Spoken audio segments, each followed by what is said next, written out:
नमस्कार रसिक हो, आपल्यापैकी प्रत्येकालाच श्रीमंत व्हायचे आहे, यशस्वी होऊन भरपूर पैसे कमवायचे आहेत, बरोबर ना?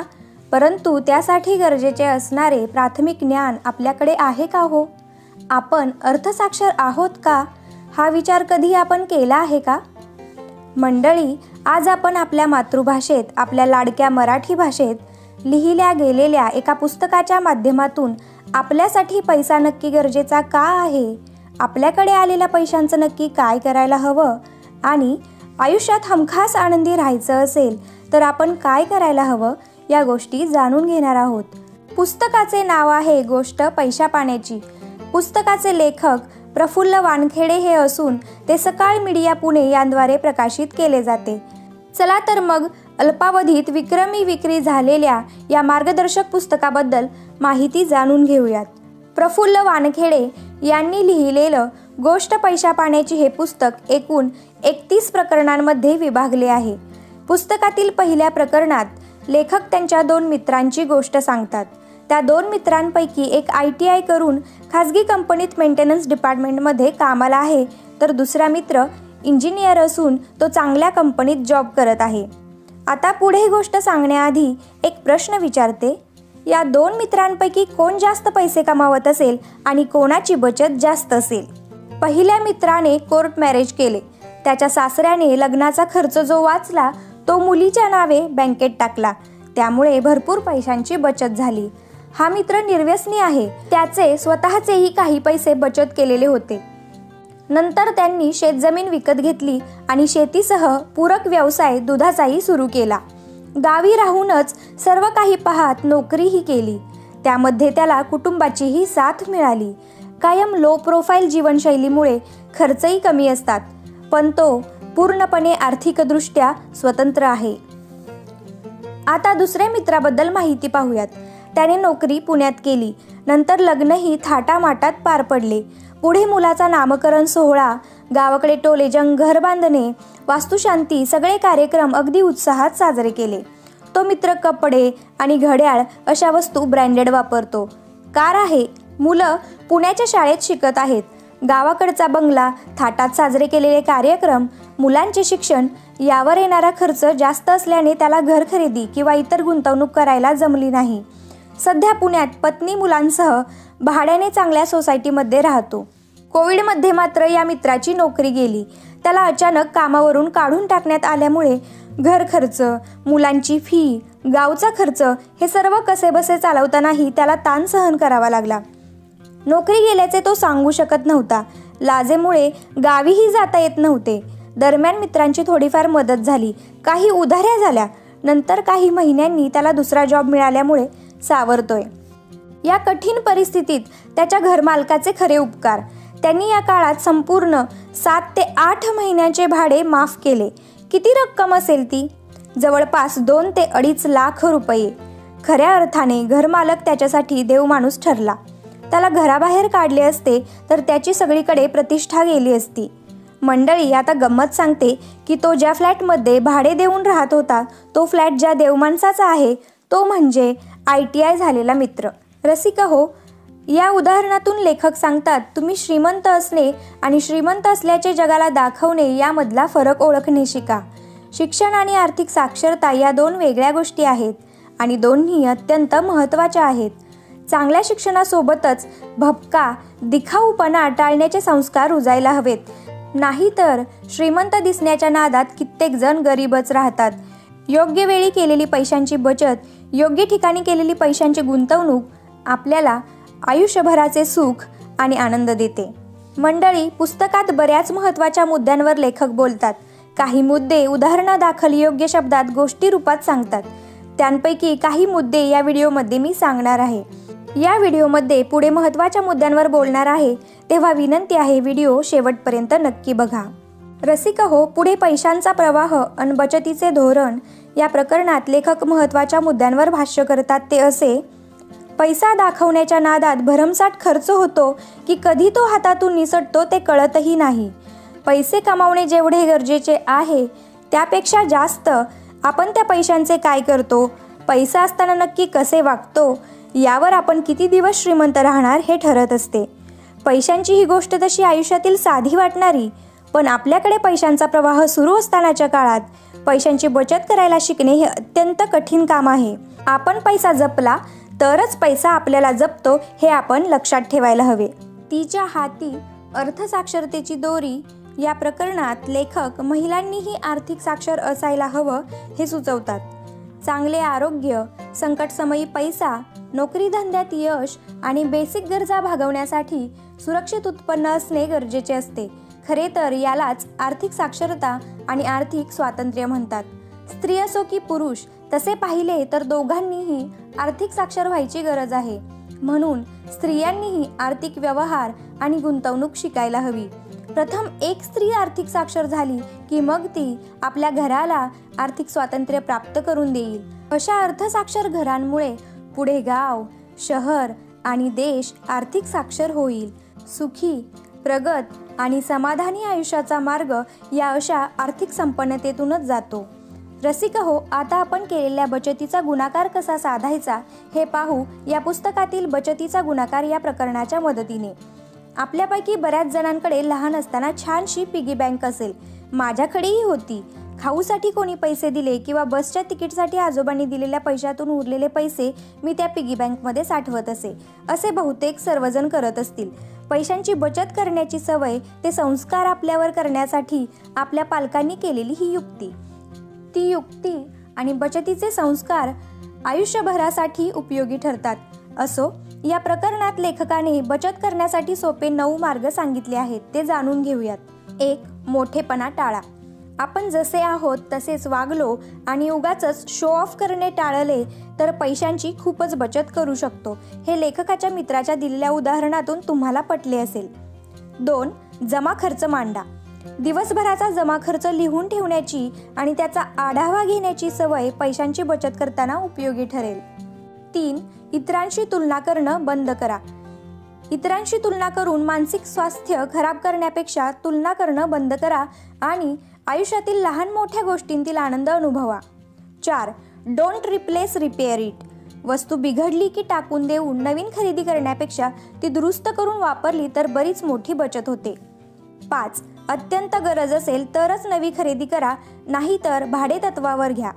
रसिक हो, घर असो, गाडी असो किंवा एखादी नवी वस्तू, पूर्ण विचार आणि हिशोब करून त्या खरेदीमुळे होणारा फायदा, उपयोग आणि त्याचे व्याज या सर्व गोष्टींचा विचार करून नंतरच खरेदी करा.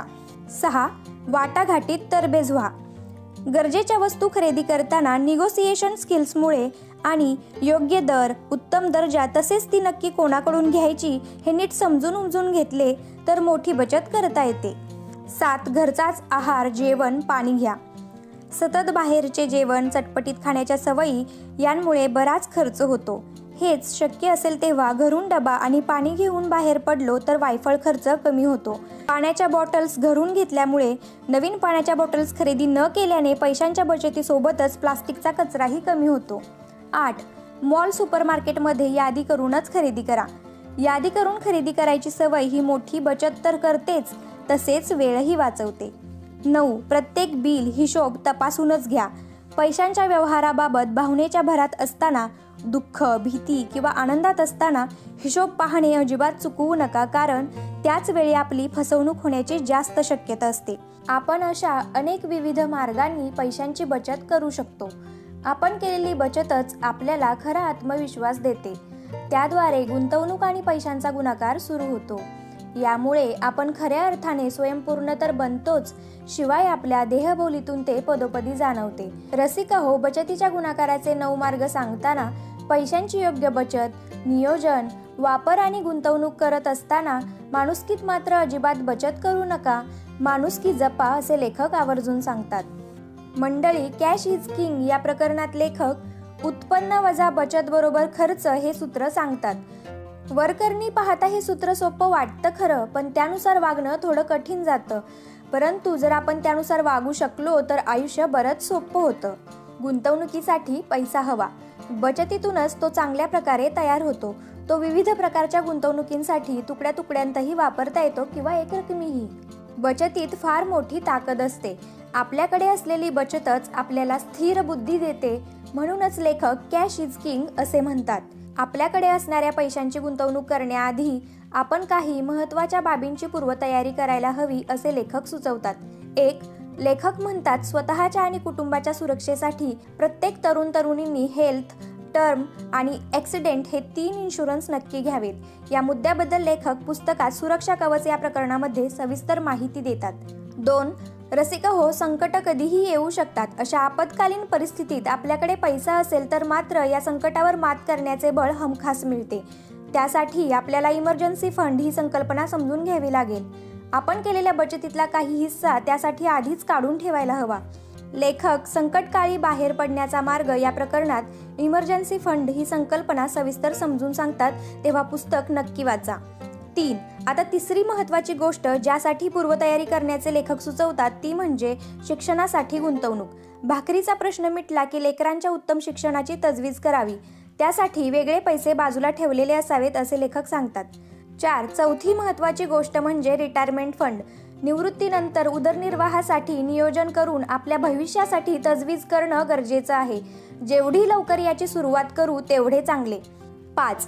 आता 5वी सर्वात महत्त्वाची बाब, आपण काही कारणांसाठी आधीच कर्ज काढले असेल तर लवकर परतफेड करण्यासाठी बचतीचा वापर करावा. नंबर 6.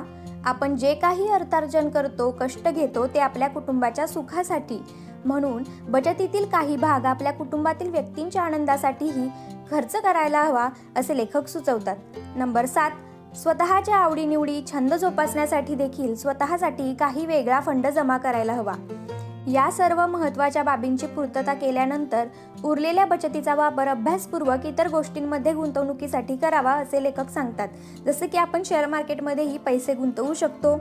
गुंतवणुकीत परीक्षा संयमाची. या प्रकरणात लेखक चक्रवाढ पद्धतीचे महत्त्व आणि त्यासाठी लागणारा संयम गरजेचा का आहे हे समजावून सांगतात. हे समजावून सांगण्यासाठी लेखक कोंबडीचे उदाहरण देतात.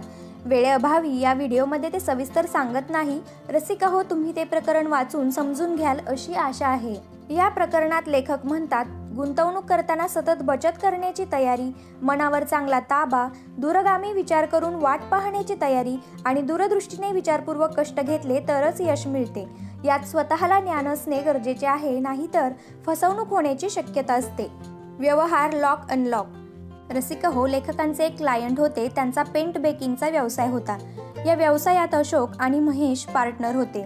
व्यवसाय पाहत हॅप्पी गो लकी आयुष्य ते जगायचे. सर्व काही छान चालू होते. परंतु करोना काळात अचानक एके दिवशी अशोकजींचा फोन लेखकांना आला आणि महेशजींचा कोरोनाने मृत्यू झाल्याचे त्यांनी सांगितले. त्यानंतर 1-2 दिवसात अचानक अशोकजींचा लेखकांना पुन्हा फोन आला आणि मोबाईलचा पासवर्ड माहीत नसताना तो अनलॉक करायचा असेल तर कसा करावा याबद्दल त्यांनी विचारले. अधिक माहिती घेतल्यानंतर कळले की फोन महेशजींचा असून घरातील कोणालाही पासवर्ड माहीत नाही आणि आर्थिक व्यवहार, वेगवेगळ्या बँकांचे हप्ते, शेअर मार्केटचे व्यवहार आणि इतर हिशोब अशा कशाचीही कोणालाच कल्पना नाही आणि फोन अनलॉक केल्याशिवाय ते कोणालाच कळणार नाही. फोन अनलॉक करण्याच्या प्रयत्नात फोनच फॉर्मॅट झाला. या डिजिटल युगात तुमचा पासवर्ड कोणाशीही शेअर करू नका हे लोकांच्या इतके डोक्यात घुसले आहे की ते पत्नीला किंवा कुटुंबातील इतर कोणालाही काहीच सांगत नाहीत. महेशजींच्या कुटुंबाला प्रचंड तणाव सहन करावा लागला. पैसे आहेत, प्रॉपर्टी आहे, पण सर्व पेपर्स नक्की कुठे आहेत? बँकेत पैसे आहेत पण पासवर्ड माहीत नाही आणि फोनही फॉर्मॅट झाला आहे. महेशजी एवढे टेक्नो सॅव्ही नव्हते की फोनचा बॅकअप वगैरे ठेवतील. त्यांच्या घरात अगदी कोणत्याच डायरीत पासवर्ड किंवा काही डिटेल्स मिळाले नाहीत. या अनुभवाचे उदाहरण सांगून लेखक म्हणतात, बेसिक आर्थिक नियोजनात गुंतवणुकीची सुरक्षा हा महत्त्वाचा मुद्दा आहेच, पण तो इतकाही गुप्त नसावा की त्यामुळे आपल्या कुटुंबालाच त्याचा त्रास होईल. यासाठी घरातील कोणत्याही कमीत कमी एका विश्वासू व्यक्तीला तरी आपले सर्व आर्थिक व्यवहार सांगावेत. सर्व पासवर्डची एखादी एक्सेल शीट किंवा कोडवर्डसह डायरी बनवावी आणि पत्नीला किंवा आईवडिलांना त्याबद्दल सर्व नीट समजावून सांगावे. सर्व पासवर्ड सुरक्षित योग्य ठिकाणी ठेवावेत आणि सतत अपडेट करावेत. पैसे कमावणे एक वेळ सोपे आहे, पण त्याची सुरक्षा आणि निगा तितकीच महत्त्वाची आहे. रसिका हो, लेखक म्हणतात, आर्थिक नियोजनाचे, वेळेचे आणि अर्थसाक्षरतेचे महत्त्व समजून घ्या. प्रत्येक रुपया शेवटचाच आहे असे समजून खर्च करा. ॲसेट्स आणि लायबिलिटीमधील फरक समजून घ्या. प्रसिद्धी आणि तुलना यांच्या नादात भरकटण्यात काही अर्थ नाही. शिक्षण आणि वाचन ही आपल्या आयुष्यातील सर्वात मोठी गुंतवणूक आहे. आधुनिक विज्ञानवादी जगात उत्तम शिक्षण हीच यशाची गुरुकिल्ली आहे. प्रफुल्ल वानखेडे यांनी लिहिलेल्या गोष्ट पैशा पाण्याची या पुस्तकातील माहितीमुळे पैशासोबत माणसं, आरोग्य, ज्ञान आणि विज्ञान या गोष्टींचीही किंमत आपल्याला समजते. प्रत्येकाकडे संग्रही असावे असे हे पुस्तक आहे असे मला वाटते. तेव्हा नक्की वाचून पहा हे पुस्तक. आणि या व्हिडिओमध्ये मी या पुस्तकाची दिलेली माहिती तुम्हाला आवडली असेल आणि उपयुक्त वाटली असेल तर व्हिडिओला लाईक करून तुमच्या फ्रेंड्स आणि नातेवाईकांना जरूर शेअर करा. चॅनलला अजूनही सबस्क्राईब केले नसेल तर प्लीज सबस्क्राईब करून बेल आयकॉनवरही जरूर क्लिक करा. या पुस्तकाचे लेखक आणि प्रकाशकांच्या ऋणात राहणे मी पसंत करेन. शेवटपर्यंत व्हिडिओ पाहिल्याबद्दल तुमचेही मनापासून आभार. यापूर्वी रिच डॅड पुअर डॅड या पुस्तकातील 6 महत्त्वाच्या मुद्द्यांची माहिती देणारा व्हिडिओ अपलोड केलेला आहे. तो पाहिला नसेल तर कृपया अवश्य पहा. भेटूयात पुढील भागात. तोपर्यंत वाचत राहा, आनंदी राहा. धन्यवाद.